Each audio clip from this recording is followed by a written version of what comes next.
Estudo Bíblico de João 17 verso 24, Almeida Antiga 1848. Introdução. João 17 é conhecido como a oração sacerdotal de Jesus. Neste capítulo, Jesus ora ao Pai, não por si mesmo, mas pelos seus discípulos e por todos aqueles que creriam nele através da palavra deles. João 17, 24, o versículo em foco, revela o profundo desejo do coração de Jesus, que aqueles que o Pai lhe deu estejam com ele e contemplem a sua glória eterna. Este versículo é crucial para entender a promessa de Jesus sobre a vida eterna e a união dos crentes com ele na eternidade. Contexto histórico. A oração de Jesus ocorre na véspera de sua crucificação. O capítulo reflete a atmosfera de iminente separação física entre Jesus e seus discípulos. Ao longo do capítulo, Jesus enfatiza a unidade entre o Pai e o Filho, a importância de guardar a palavra de Deus, e o amor do Pai tanto por Jesus quanto pelos que creem. A menção da glória de Jesus desde antes da fundação do mundo, João 17, 5 e 24, ressalta a sua pré-existência divina e a sua relação eterna com o Pai. O contexto cultural e religioso da época era marcado pela expectativa messiânica e pela compreensão da filiação divina de Jesus. As disputas com os fariseus e a crescente oposição ao seu ministério formam o pano de fundo para este momento íntimo de oração. Interpretação. João 17, 24 expressa o anseio de Cristo pela comunhão eterna com os seus eleitos. Do ponto de vista teológico protestante, este versículo afirma a soberania de Deus na salvação, aqueles que o Pai deu a Jesus. Destaca também a natureza da vida eterna não apenas como evitar o inferno, mas também como um relacionamento íntimo com Cristo. Aonde eu estou, eles também estejam comigo implica a promessa de estar no céu, na presença de Deus, desfrutando da comunhão ininterrupta com Ele. A frase para que vejam minha glória sugere que uma das maiores bênçãos da vida eterna será a contemplação da glória de Cristo. Essa glória, existente desde antes da fundação do mundo, testemunha a sua divindade e eternidade. O amor pré-existente do Pai por Jesus ressalta a profundidade e o propósito eterno da redenção, que não é uma ideia de última hora, mas um plano concebido desde antes da criação. Para o crente contemporâneo, este versículo oferece esperança e conforto. Reafirma que a nossa salvação é segura nas mãos de Deus e que o nosso destino final é estar na sua presença, experimentando plenamente a sua glória e amor.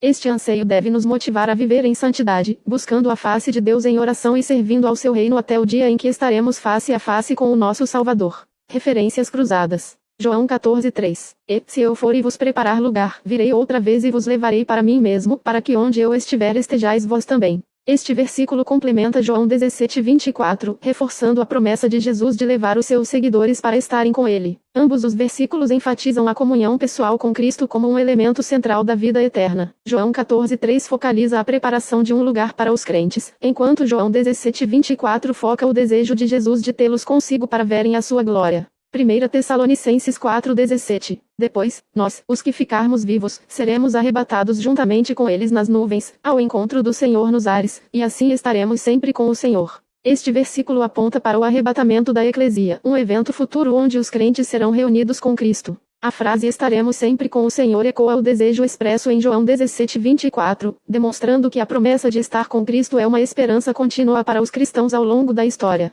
Ele expande o cumprimento da promessa de Jesus para incluir não apenas uma realidade individual de vida eterna, mas também um evento corporativo de encontro e união eterna com Ele. Essas referências cruzadas ajudam a consolidar a compreensão de João 17, 24 como uma promessa fundamental da fé cristã. Elas revelam a natureza pessoal e relacional da vida eterna, a centralidade da presença de Cristo e a esperança de uma comunhão ininterrupta com o nosso Salvador. Estudo Bíblico. 2 Coríntios 3 verso 18, Almeida Antiga 1848. Introdução. O capítulo 3 de 2 Coríntios apresenta uma profunda reflexão sobre a natureza e a glória do Novo Testamento em contraste com o Antigo. Paulo, ao defender seu ministério, revela que a verdadeira carta de recomendação não são credenciais humanas, mas sim o próprio caráter transformado dos crentes, operado pelo Espírito Santo. O versículo 18, e atentando nós todos com cara descoberta, como em um espelho, para a glória do Senhor, transformados somos de glória em glória, segundo a mesma imagem, como pelo Espírito do Senhor, culmina essa argumentação,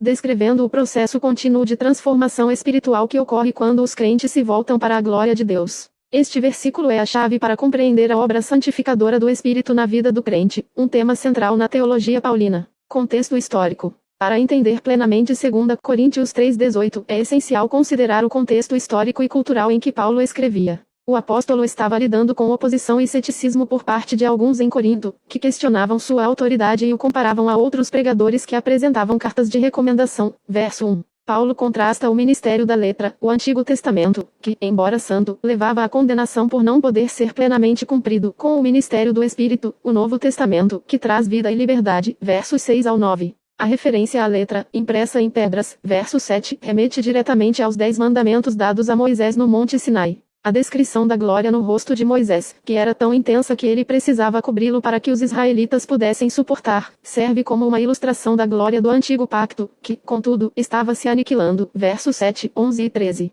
A menção do véu, verso 13 ao 16, simboliza a cegueira espiritual que impedia muitos judeus de reconhecerem Jesus como o Messias, uma cegueira que só seria removida pela conversão ao Senhor. Paulo, portanto, posiciona o Novo Testamento e seu ministério como superiores em glória e poder transformador. Interpretação e aplicação. Sob uma perspectiva teológica protestante e trinitária, 2 Coríntios 3,18 descreve a obra do Espírito Santo na santificação do crente. A expressão atentando nós todos com cara descoberta, verso 18, reflete a liberdade e a transparência que o Novo Testamento, mediado por Cristo, proporciona, removendo o véu que obscurecia a lei e o plano de Deus. A cara descoberta simboliza a capacidade de contemplar a glória de Deus sem medo ou impedimento, algo que o antigo pacto não permitia plenamente. A frase como em um espelho sugere que a glória de Deus é refletida em nós, não porque somos a fonte, mas porque somos receptores e instrumentos de sua luz. A glória do Senhor é a própria presença e o caráter de Deus, manifestos em Jesus Cristo. A transformação de glória em glória indica um processo contínuo e progressivo de amadurecimento espiritual, onde o crente se torna cada vez mais semelhante a Cristo.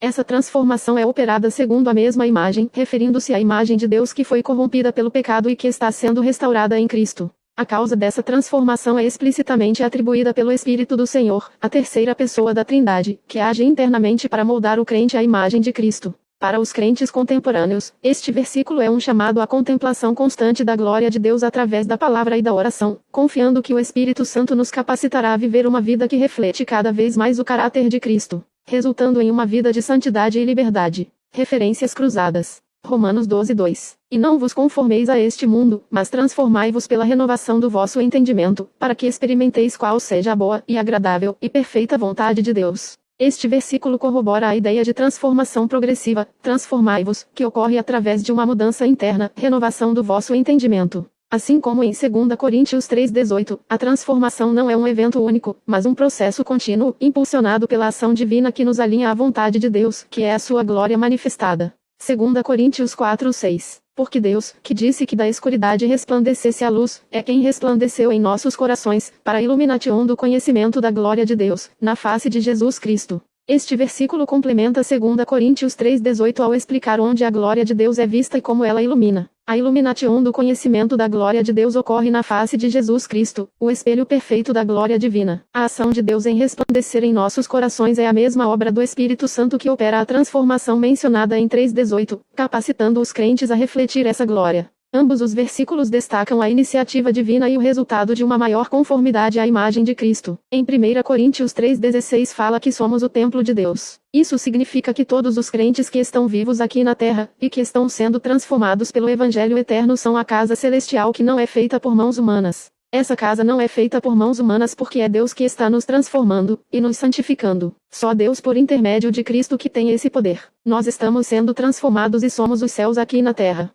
Confira 2 Coríntios 5:1-3, Nova Bíblia Viva Português. Porque nós sabemos que quando morrermos e deixarmos este corpo teremos um maravilhoso corpo novo no céu, um lar que será nosso para todo o sempre, feito para nós pelo próprio Deus, e não por mãos humanas. Como vamos ficando cada vez mais cansados deste corpo atual. Eis porque esperamos com ansiedade o dia quando teremos um corpo celestial, que vestiremos com roupas novas. Porque nós não seremos apenas espíritos sem corpo. Estudo bíblico de João